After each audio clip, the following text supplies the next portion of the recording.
ओम नमः शिवाय। ओम नमः शिवाय। आज का हमारा टॉपिक रागिनी अप्सरा के ऊपर होने वाला है, जो कि सबसे ज़्यादा आसान साधना हम आपको देते हैं, देते आए हैं, देते रहेंगे। चलिए आगे बढ़ते हैं कि इस साधना को कैसे किया जाएगा, क्या इनका विधि विधान है, पूरा विस्तार के साथ बताएंगे। तो बने रहिए हमारे साथ। आगे बढ़ते हैं।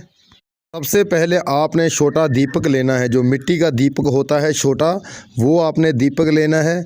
और साथ में आपने सरसों का तेल लेना है।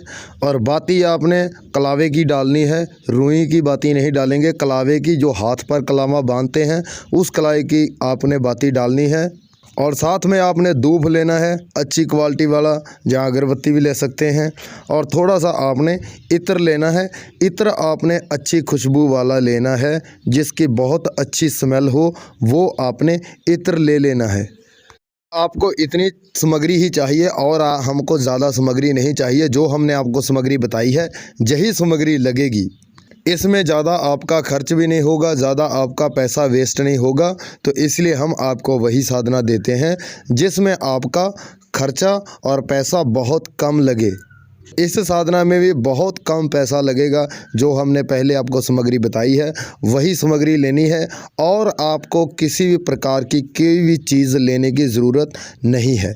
जब आपने ये पूरी सामग्री इकट्ठा कर ली, ले ली, सबसे पहले जिस भी देवी देवता को मानते हैं उस देवी देवता से आज्ञा और अनुमति लेनी अनिवार्य है। उनसे आपने जिस भी देवी देवता को मानते हैं सबसे पहले आज्ञा और अनुमति अपने देवी देवता से लेनी है। अगर आपका गुरु है तो अपने गुरु से भी आज्ञा ले सकते हैं। अगर आपका गुरु नहीं है तो शिव शंकर जी को गुरु मानकर आप उनसे भी आज्ञा ले सकते हैं। जब आपने साधना स्टार्ट करनी है तो अपने देवी देवता के आगे भी यही रिक्वेस्ट करनी है कि मैं देवी देवता, मैं ये साधना करने वाला हूँ, आप मेरी इस साधना में मदद कीजिए और हमारी सुरक्षा कीजिए। और अपने गुरु से भी आपने ऐसे ही कहना है जैसे आपने अपने देवी देवता को बोला है। इस साधना को आपने कितने दिन तक करना है? इस साधना को आपने 7 दिन तक करना है। तो देखिए, लोग 41 दिन भी साधना करते हैं, 21 दिन भी करते हैं, लेकिन 7 दिन हमने जो बताए हैं ये 7 दिन ज़्यादा समय नहीं है। 7 दिन तो आप ऐसे ही साधना में 7 दिन तो साधना कर ही सकते हैं, इनसे ज़्यादा टाइम आप नहीं कर सकते। तो 7 दिन साधना कर ही सकते हैं। तो इस साधना में भी आपने ज़्यादा टाइम बैठकर साधना नहीं करनी। ऐसा नहीं है कि 1-1 घंटा, 2-2 घंटे, 3-3 घंटे आप मंत्र जाप करते रहेंगे, नहीं। इस साधना में ऐसा बिल्कुल नहीं है। जो भी हम विधि विधान बताते हैं वो आपको शॉर्टकट रास्ता बताते हैं, वो भी बहुत अच्छा रास्ता बताएंगे। ऐसा नहीं है कि आप साधना करें, बुलाएं किसी और को, आ कुछ और जाए, ऐसा नहीं है। जिसको बुलाएंगे वही आएगा। हमारी साधना में यही हमारा दावा है। इस साधना को स्टार्ट किस दिन करना है?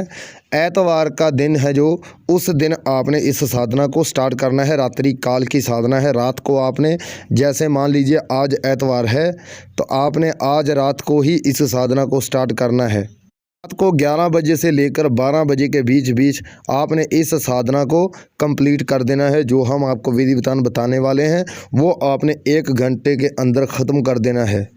जो आपने दीपक लिया है उस दीपक को लेकर आपने चरस्ते पर जाना है। चरस्ता वही होना चाहिए जिस चरस्ते पर पहले भी टोने टोटके होते हैं, जैसे कि झाड़ू वगैरह खिलार देते हैं चरस्ते पर, वैसा हमको चरस्ता चाहिए जिस चरस्ते पर पहले भी टोने टोटके होते थे, होते रहेंगे और होते जाएंगे। आपने वही चरस्ता ढूंढना है जिस पर टोने टोटके होते हैं। जब आप घर से निकलेंगे तो अपने देवी देवता से भी रिक्वेस्ट करेंगे और अपने गुरु से भी, और भी किसी को मानते हैं तो आपने उनसे भी आज्ञा अनुमति लेकर ही जाना है। जब आप चरस्ते पर चले जाएंगे तो आपने चरस्ते के बीच खड़े होकर आपने उस दीपक को जलाना है। जब दीपक को जलाएंगे तो दीपक को जलाते साथ ही आपने आवाहन करना है। तो आवाहन कैसे करेंगे? रागिनी अप्सरा, मैं आपका आवाहन करता हूं, आपके नाम का दीपक लगाने जा रहा हूं, इस दीपक को प्रवान कीजिए। बस ऐसे करके आपने आवाहन करना है। जब आपने दीपक जलाना है तो उसके बाद साथ में ही धूप लगा देना है। और साथ में जो इत्र लिया है, साथ में थोड़ा सा इत्र का छिड़काव करेंगे आसपास में, और थोड़ा सा अपने ऊपर भी लगा लेंगे।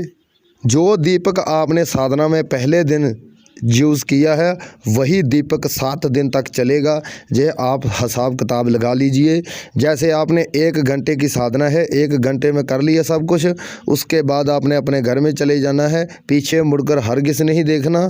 तो आप सुबह 5 बजे उठेंगे और जिस दीपक के साथ आपने साधना की है, जिस रास्ते पर जाकर आपने साधना की है, वो जो आपका दीपक है, इत्र है और धूप अगरबत्ती है, उस सभी सामान को लेकर आसपास में लुका कर रख दीजिए, ताकि अगले दिन भी आपने वही सामान यूज़ करना है।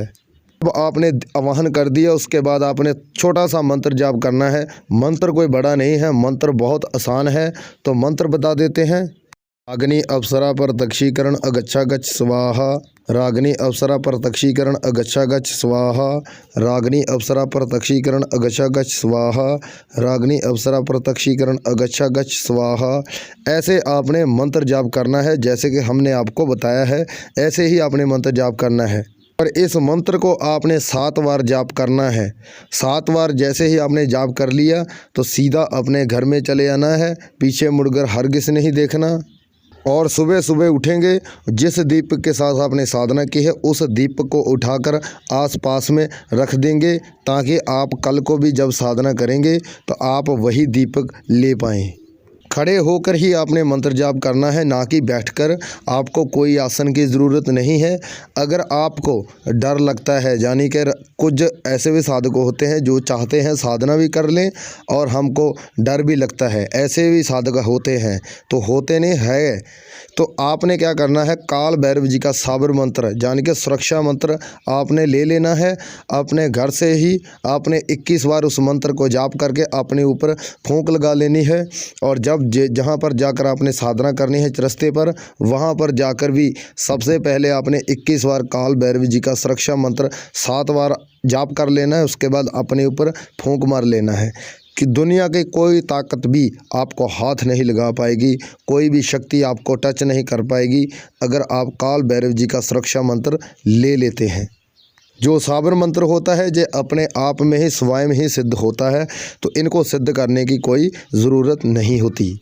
अब नियम की बात कर लेते हैं कि नियम कौन कौन से हैं। मीट, मछली, अंडा आपने बिल्कुल नहीं खाना और दारू पीकर आपने साधना हरगिज़ नहीं करनी। ये हमारी तरफ से सख्त मनाही है। इस साधना को जब आप सिद्ध करेंगे तो इस साधना को आपने देवी के रूप में ही सिद्ध करना है, यानी कि माँ के रूप में या देवी के रूप में सिद्ध करेंगे, और किसी रूप में मत सिद्ध करना। अगर आप और किसी रूप में सिद्ध करेंगे तो उसकी जो विधि विधान है वो अलग है। अगर आप पत्नी के रूप में सिद्ध करेंगे तो उनका विधि विधान अलग होता है। अगर बहन के रूप में करेंगे तो उनका विधि विधान अलग होता है। अगर आप ऐसे देवी के रूप में सिद्ध करेंगे तो इनका विधि विधान यही है जो हमने आपको शॉर्टकट रास्ता बताया है। किसी मेरे भाई को किसी बात का नहीं पता चला तो वो हमें कमेंट सेक्शन में मैसेज करके पूछ सकता है। तो लाइक, शेयर, सब्सक्राइब करना मत भूलिए, बाद में आप भूल जाते हो तो प्लीज़ अभी कीजिए। अब हमें इजाज़त दीजिए। ओम नमः शिवाय, वंदे मातरम।